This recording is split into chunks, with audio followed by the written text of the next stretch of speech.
Mateus 19, 13 a 30. Perdão, 16 a 30.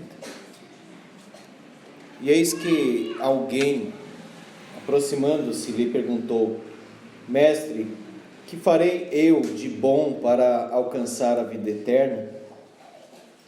Respondeu Jesus: Por que me perguntas acerca do que é bom? Bom só existe um. Se queres, porém, entrar na vida, guarda os mandamentos. E ele lhe perguntou: Quais? Respondeu Jesus: Não matarás, não adulterarás, não furtarás, não dirás falso testemunho, honra a teu pai e a tua mãe, e amarás o teu próximo como a ti mesmo. Replicou-lhe o jovem: Tudo isso tenho observado. Que me falta ainda? Disse-lhe Jesus: Se queres ser perfeito, vai, vende os teus bens, dá aos pobres e terás um tesouro no céu. Depois vem e segue-me. Tendo, porém, o jovem ouvido esta palavra, retirou-se triste, por ser dono de muitas propriedades. Então disse Jesus a seus discípulos: Em verdade vos digo, que um rico dificilmente entrará no reino dos céus. E ainda vos digo que é mais fácil passar um camelo pelo fundo de uma agulha do que entrar um rico no reino de Deus. Ouvindo isto, os discípulos ficaram grandemente maravilhados e disseram: Sendo assim, quem pode ser salvo? Jesus, fitando neles o olhar, disse-lhes: Isto é impossível aos homens, mas para Deus tudo é possível. Então lhe falou Pedro: Eis que nós tudo deixamos e te seguimos. Que será, pois, de nós? Jesus lhes respondeu: Em verdade vos digo que vós, os que me seguistes, quando na regeneração o Filho do Homem se assentar no trono da sua glória, também vos assentareis em 12 tronos para julgar as 12 tribos de Israel. E todo aquele que tiver deixado casas, ou irmãos, ou irmãs, ou pai, ou mãe, ou mulher, ou filhos, ou campos, por causa do meu nome, receberá muitas vezes mais e herdará a vida eterna. Porém, muitos primeiros serão últimos, e os últimos primeiros. Amém. Vamos orar.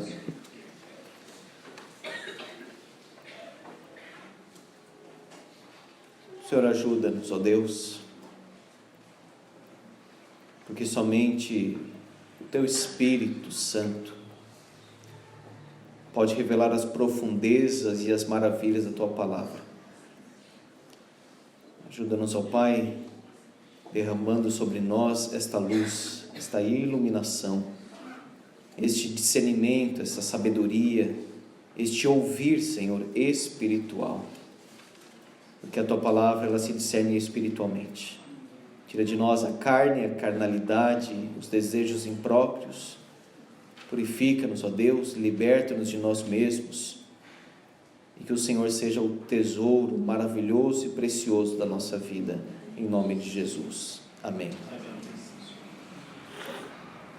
Nós vamos falar hoje, meus irmãos, sobre deixar tudo e seguir Jesus.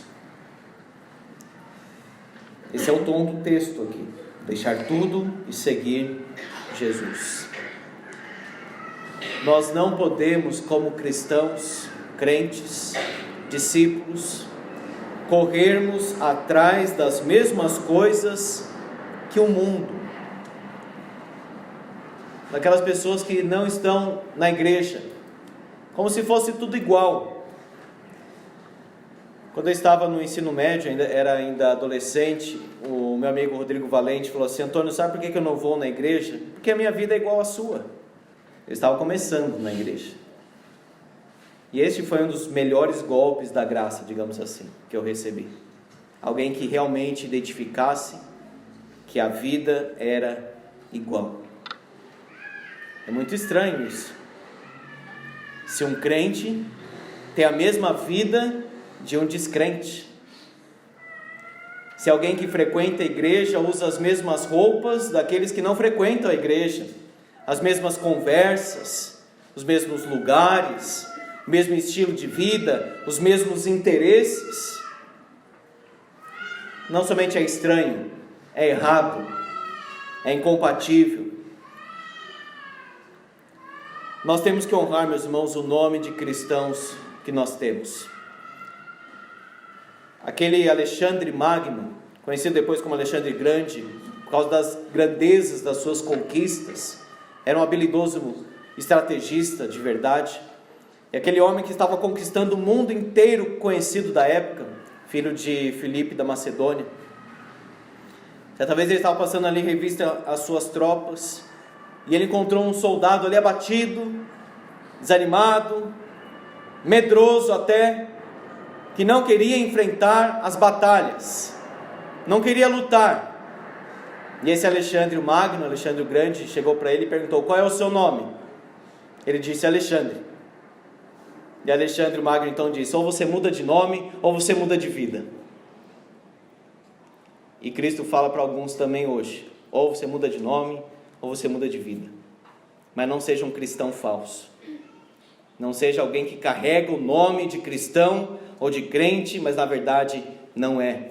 Ou muda de nome, ou muda de vida. Ou abandona de vez. Mas não fica numa simulação, dissimulado e falso. Até religioso, mas um religioso condenado. Jesus então encontrou um jovem, diz o texto que ele era jovem.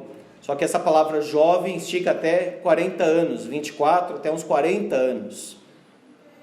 Então nós não sabemos precisamente, mas pode ser chamado certamente de jovem com essa idade. Diz Lucas que ele era riquíssimo. Tinha muitas propriedades, diz Mateus. E Lucas também diz que ele tinha uma posição alta. Era uma pessoa de destaque, digamos assim, na sociedade. Nós vemos aqui logo no início uma pergunta deste jovem: mestre, que farei eu de bom para alcançar a vida eterna?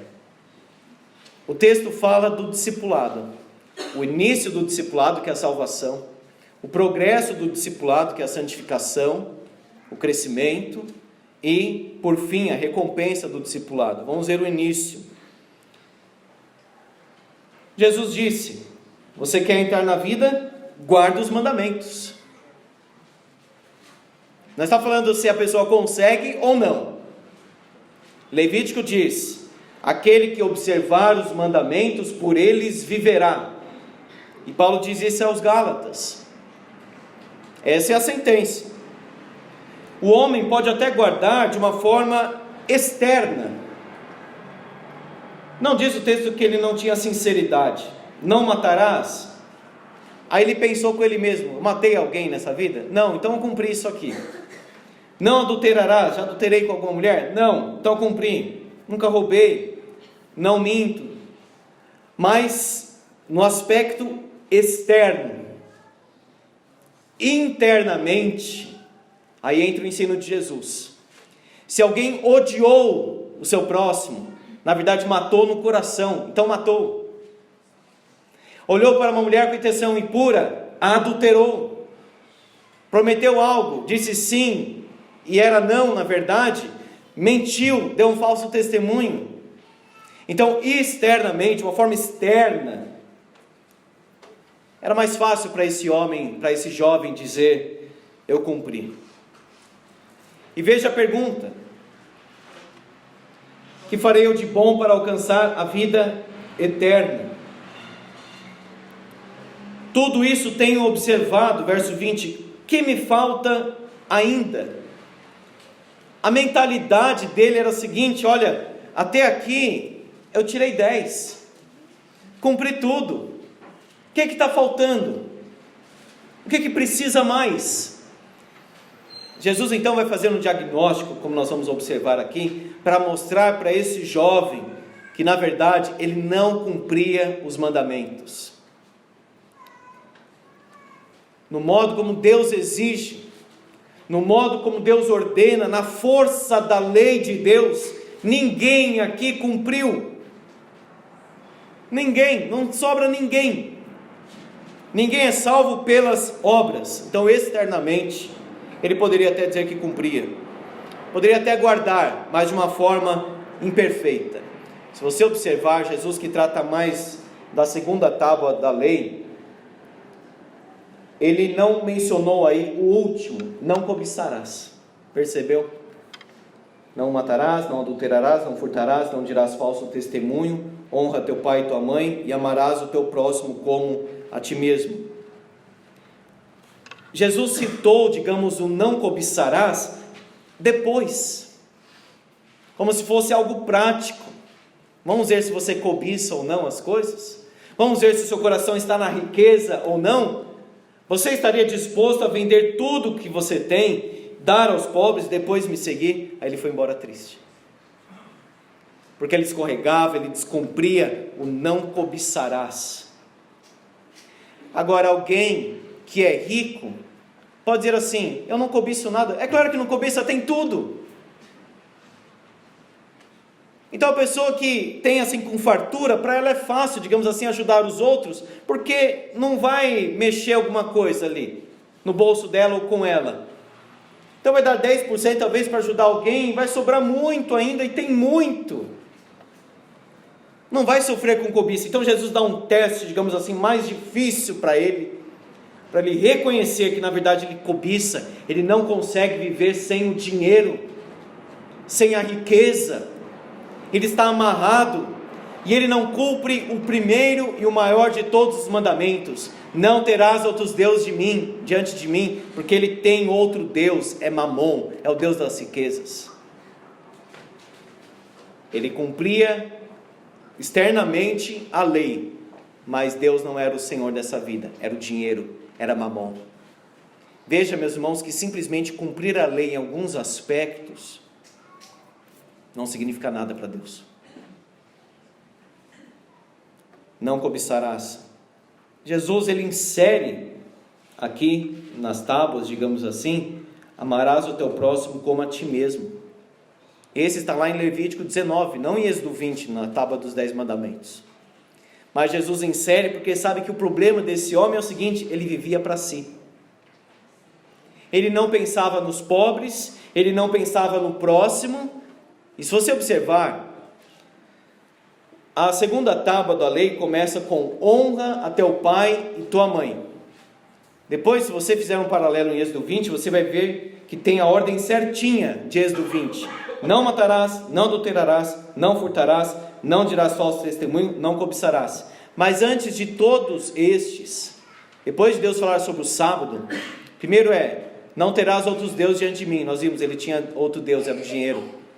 Não farás para ti imagem de escultura, ou semelhança alguma do que há no céu e na terra. Não as adorarás, nem lhe darás culto. Não fazer imagem. O terceiro, guardar o sábado. E depois, Jesus diz: honra a teu pai e tua mãe.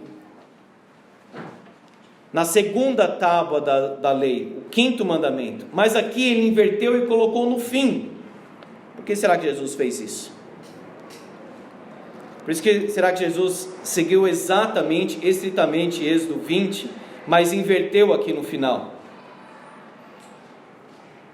Não terás outros deuses diante de mim, não farás imagem de escultura, não tomarás o nome do Senhor teu Deus em vão, guarda o sábado. E em Êxodo 20 fala: honra teu pai e tua mãe. Mas Jesus deslocou e colocou no fim, porque provavelmente ele tinha problema com isso também. Veja, ele não queria ajudar os pobres, ele não amava o próximo como a ele mesmo. Por isso que Jesus pegou o Levítico 18 e colocou aqui Levítico 19.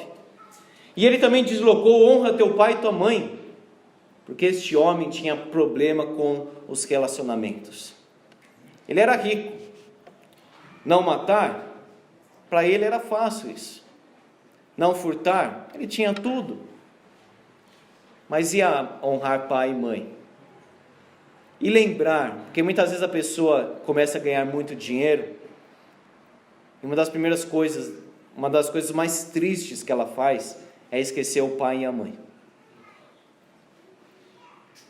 Amar o próximo como a ele mesmo, não, ele está pensando nele mesmo, como que ele vai gastar o dinheiro, como que ele vai ter mais propriedade, vender os bens e dar aos pobres. Jesus, ele não disse que esse é um mandamento para todos, tanto que no restante do Novo Testamento nós vemos alguns irmãos que tinham propriedades e bens, mas eles não tinham coração nisso. Se Jesus pedisse, eles entregariam. Barnabé entregou. A mãe de João Marcos tinha uma casa e poderia ali acolher a igreja, provavelmente uma casa muito grande. Então a questão não é se é rico ou se é pobre, mas onde está o coração.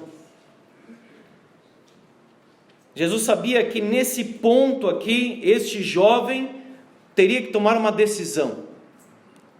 O que é mais precioso para mim? Cristo ou o dinheiro? Ele era religioso, mas ele não aceitou a palavra de Cristo. Veja o verso 22. Tendo, porém, o jovem ouvido esta palavra, e esta palavra é a palavra de Cristo, ao invés dele se alegrar, retirou-se triste. Quando nós ouvimos a palavra de Cristo, nós não podemos sair dizendo assim: que pena, ele pede isso, que pena, eu tenho que deixar aquilo,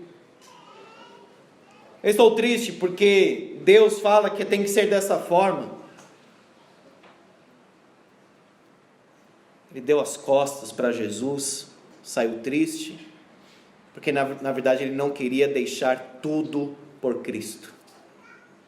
Ele queria cumprir algumas regras, ele queria cumprir algumas leis, de uma forma externa, lembrando, e assim ele mesmo alcançar a vida eterna. A maioria, infelizmente eu digo isso, mas a maioria das igrejas evangélicas prega exatamente o que ele pensava que era: basta entregar o dízimo e Deus te abençoa, basta entregar tanto de dinheiro e aí Deus vai fazer isso e aquilo na sua vida. Mentira, mentira. Na verdade Jesus está falando aqui o inverso. O coração está na riqueza, não consegue deixar o dinheiro, parece que está amarrado no dinheiro, vende o que tem, dá aos pobres, se liberta disso, depois vem e segue-me. Mas parece que a igreja evangélica está servindo a Mamon ao invés de Jesus. E parece que alguns crentes também só buscam a Deus para terem isso e aquilo outro, e não o Salvador em si mesmo. Saiu triste. Não preferiu o reino. Sabe por quê? A própria Bíblia diz que a palavra concorre com a riqueza. Veja Mateus capítulo 13.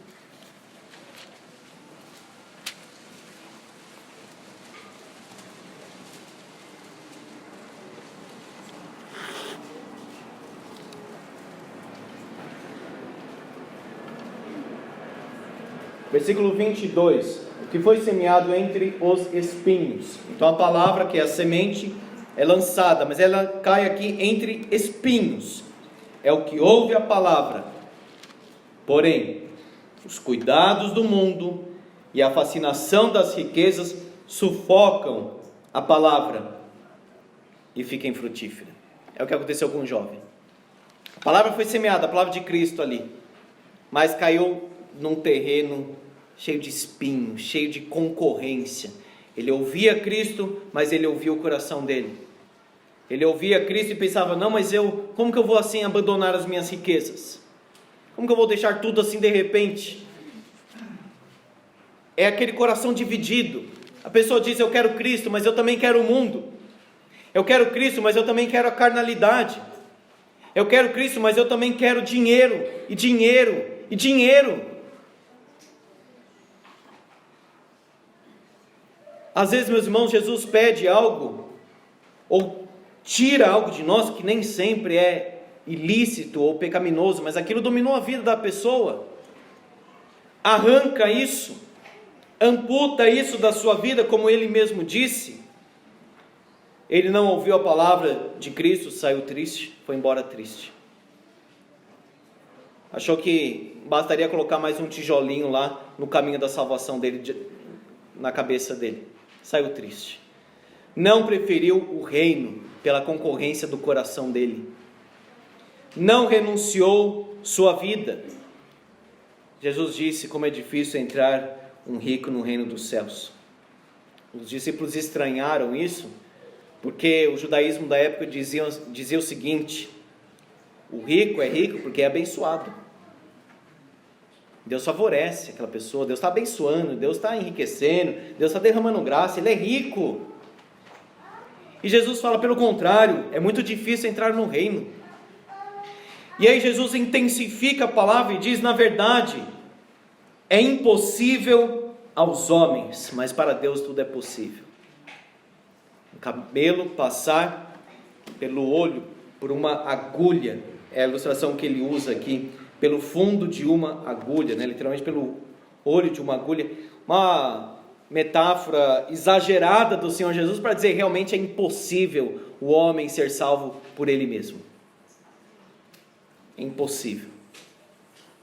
Ele preferiu então a sua vida e não o reino. Ele não renunciou à sua vida. Ele não correu para o Salvador.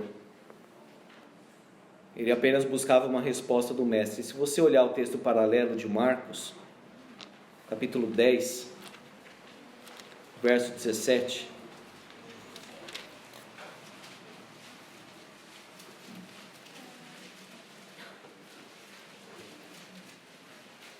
Pondo-se Jesus a caminho, esse é o texto paralelo, é a mesma história, mas com mais detalhes.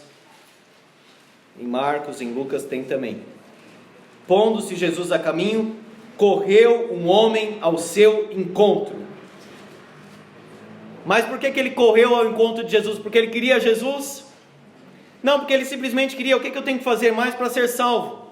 Ele queria aumentar o mérito dele, aos olhos dele, não de Deus. Então ele não correu, na verdade, para o Salvador. Diz o texto, correu um homem ao seu encontro, e ajoelhando-se, ele se ajoelhou, mas ele não adorou de verdade. Os joelhos se dobraram, mas não o coração. Irmão, quando a gente está de joelhos ali orando, ou clamando, será que o nosso coração também está de joelhos?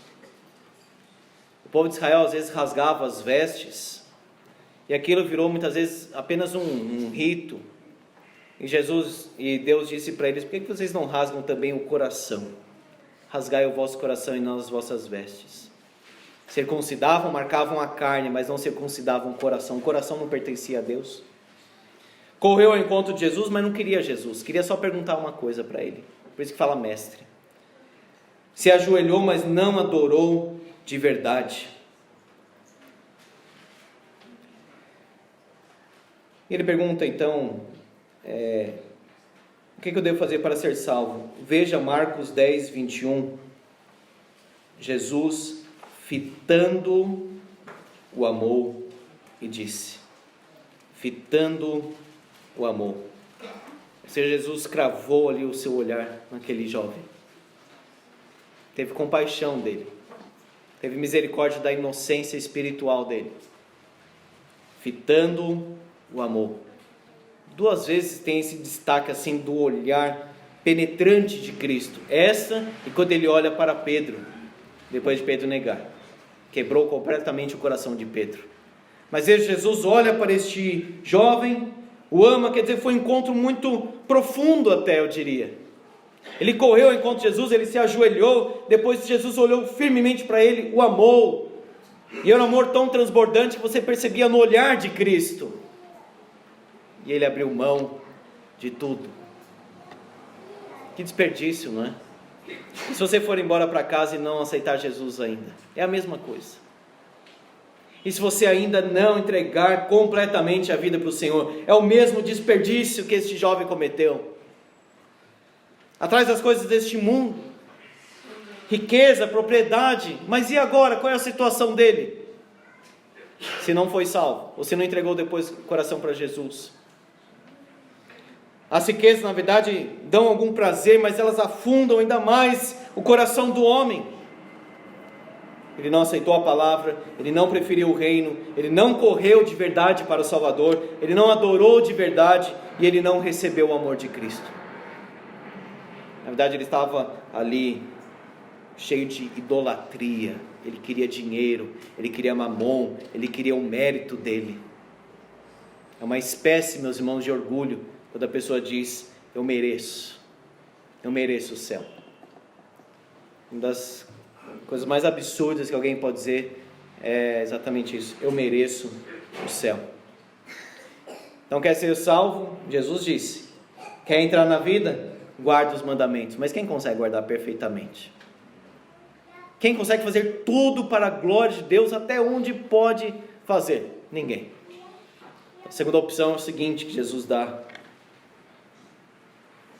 Isto é impossível aos homens, verso 26. Então veja que ele entrou dentro da conversa do jovem rico para evangelizar. Você quer ser salvo? Ok, guarda os mandamentos. Mas depois ele mesmo explica. Isto é impossível aos homens. Jesus fala, o rico dificilmente entra no reino dos céus. Os discípulos estranham, ficam maravilhados, diz o texto, grandemente maravilhados. É aquela ideia de chocados. Sendo assim, quem pode ser salvo? Você já fez essa pergunta? Quem pode ser salvo?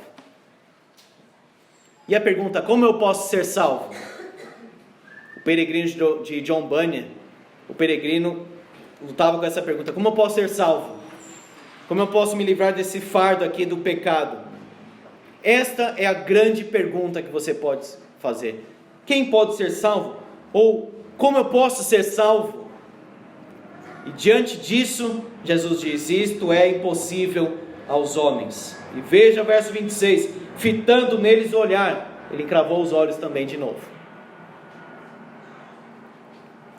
Isso não é calvinismo, isso é Bíblia. É impossível aos homens a salvação. É claro que o calvinismo defende isso.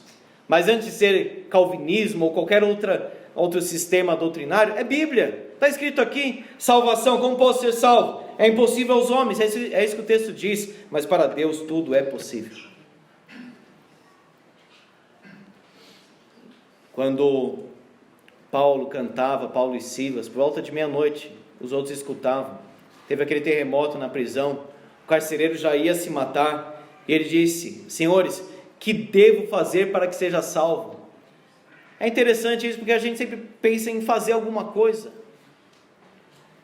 Ele falou aqui, que farei eu de bom para alcançar a vida eterna? E o carcereiro fala, o que eu devo fazer para ser salvo? E Paulo diz, crê no Senhor Jesus e será salvo tu e a tua casa. Nós não temos que pensar, o que eu tenho que fazer? O que eu tenho que conquistar? Qual que é o mérito que eu tenho que ajuntar ali diante de Deus? Não, creia no Senhor Jesus. E toda obediência futura, posterior, é de gratidão. Não é para conquistar o amor de Deus, é porque foi conquistado por este amor. Salvação é impossível aos homens, mas para Deus tudo é possível. E essa possibilidade de salvação é porque Ele enviou o seu próprio Filho para morrer em nosso lugar. Para Deus tudo é possível, até a nossa salvação. Jesus falou em João 6, aquele que o Pai me dá, esse virá a mim, e o que vem a mim, de modo nenhum lançarei fora. Veja, Ele que faz tudo. O Pai dá para o Filho, o Espírito que leva para o Filho. O Pai me dá, esse virá a mim, é certo. O que vem a mim, de modo nenhum lançarei fora. Se eu quiser, se você quiser, não importa, Ele não lança fora. Ele não descarta os seus filhos. Paulo diz em Efésios 2,8, pela graça sois salvos, é graça. Se tivesse uma gota de mérito, já não chamaria graça mais, é graça. Essas são as maravilhosas e empolgantes doutrinas da graça, meus irmãos. Pela graça sois salvos, mediante a fé.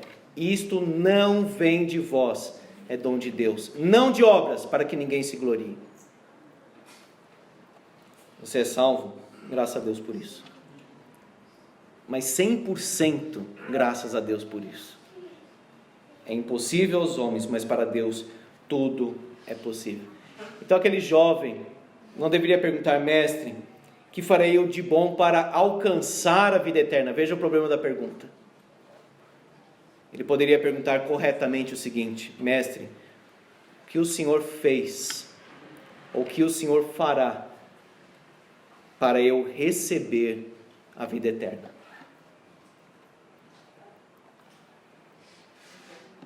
nós temos, meus irmãos, que olhar para a salvação como uma obra da graça,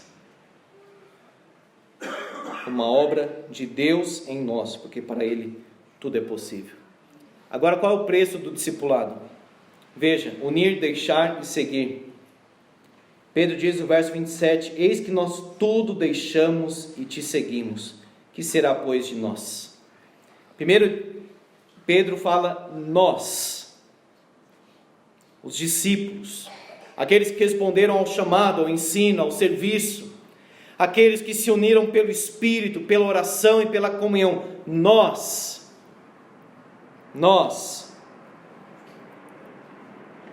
tudo deixamos,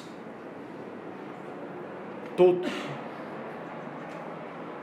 porque Ele é o nosso Salvador que nós invocamos, porque Ele é o nosso Senhor a quem servimos, porque Ele é o nosso Mestre com quem nós aprendemos as palavras da vida, porque Ele é o nosso Rei em quem nós confiamos, e Ele é o Redentor, primogênito de toda a criação que nós esperamos. Nós esperamos o Senhor Jesus. Você poderia dizer, eu poderia dizer, tudo deixamos e te seguimos? Já deixou o pecado? Já deixou todo peso e pecado para correr a carreira cristã? Unir, porque fala que nós, deixar, tudo deixamos e te seguimos. Jesus diz, em verdade vos digo que vós os que me seguistes, no verso 29, ele fala daqueles que deixaram casas, irmãos, irmãs, pai, mãe, filhos ou campos, olha agora, por causa do meu nome. E Marcos diz por causa do Evangelho, que é a mesma coisa. Jesus disse para os discípulos em Mateus 16, se alguém quer vir após mim, negue-se a si mesmo, tome a cruz e siga-me. Algumas pessoas empolgadas, mas sem reflexão, diziam para Jesus, Senhor, eu vou te seguir. E Jesus dizia, não, você não consegue me seguir, porque você não calculou o preço do discipulado. Seguir-te-ei para onde quer que fores. Jesus dizia, os animais têm o seu ninho, as aves do céu têm os seus ninhos, os animais aqui na terra, mas o Filho do Homem não tem onde reclinar a cabeça. Está disposto a sofrer? Está disposto a pagar o preço? Está disposto a renunciar? Está disposto a carregar a cruz? Por causa do meu nome. Se não fosse por Ele, meus irmãos, nós iríamos embora agora daqui. É por causa dele.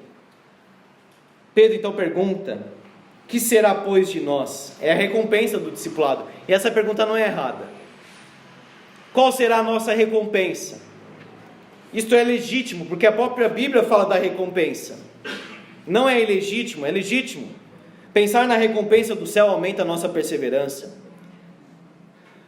Auxilia nas nossas fraquezas e momentos de tristeza. Aguça o nosso desejo pela glória. Mas um detalhe, Marcos diz que essa recompensa já é presente.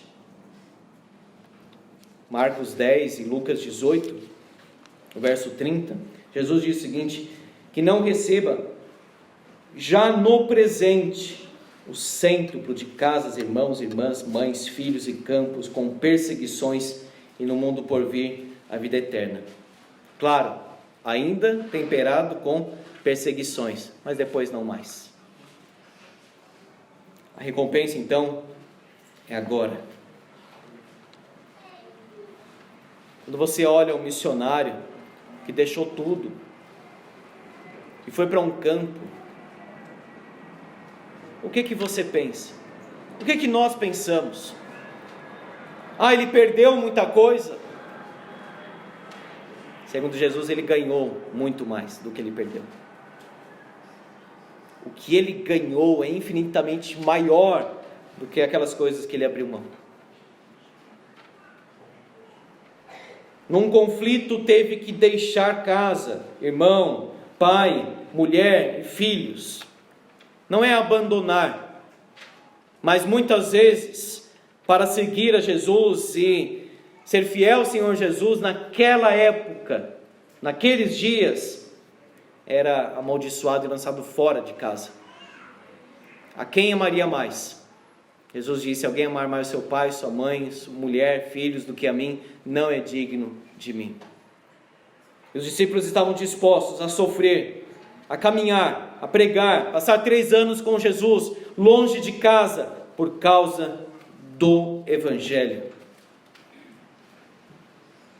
Não é perder, na verdade, é ganhar, se você olhar em outra perspectiva.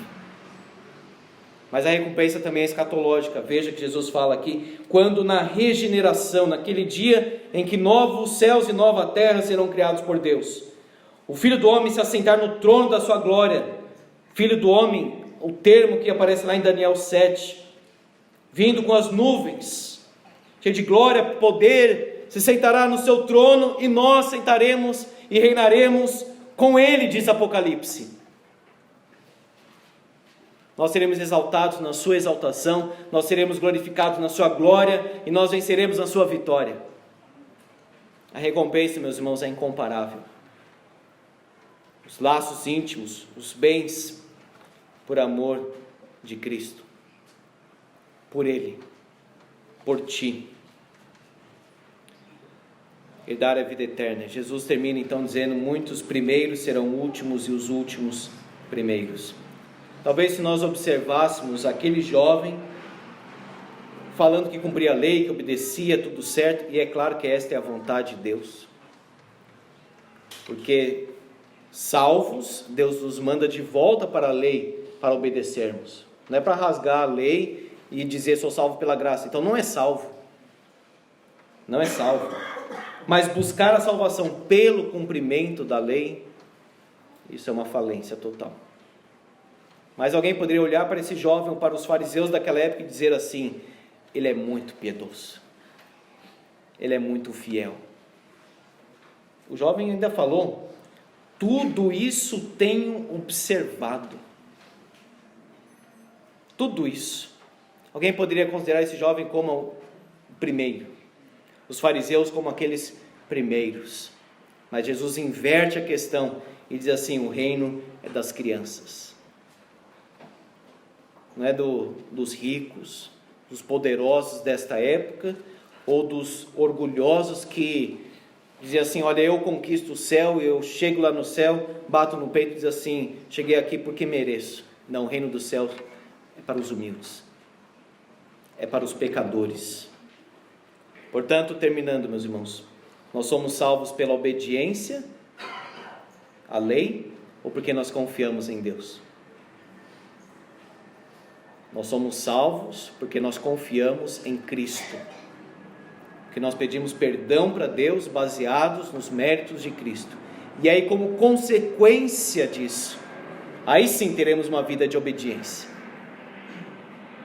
Primeiro, salvação, perdão, reconciliação. Depois, obediência. Mas ninguém vai construir uma escada para o céu baseada em obediência e mérito. Charles Haddon Spurgeon disse: querer alcançar o céu pelos méritos é querer subir numa escada de areia. Tenta subir uma escada de areia, se existisse uma. Não tem como se segurar ali. Que boa obra eu vou apresentar diante de Deus, um Deus santo? Quem pode permanecer diante desse Deus santo? O jovem então precisava de arrependimento, não de uma nova lei para cumprir. Que farei eu de bom para alcançar a vida eterna? Não. O que Cristo fez por mim, para que eu receba a vida eterna? Nós vamos abandonar este convite da graça? Nós vamos abandonar o Senhor Jesus? Ou nós vamos aceitar esse discipulado? Ou nós vamos receber Jesus no nosso coração? Nós vamos sair daqui como religiosos condenados, como esse jovem era?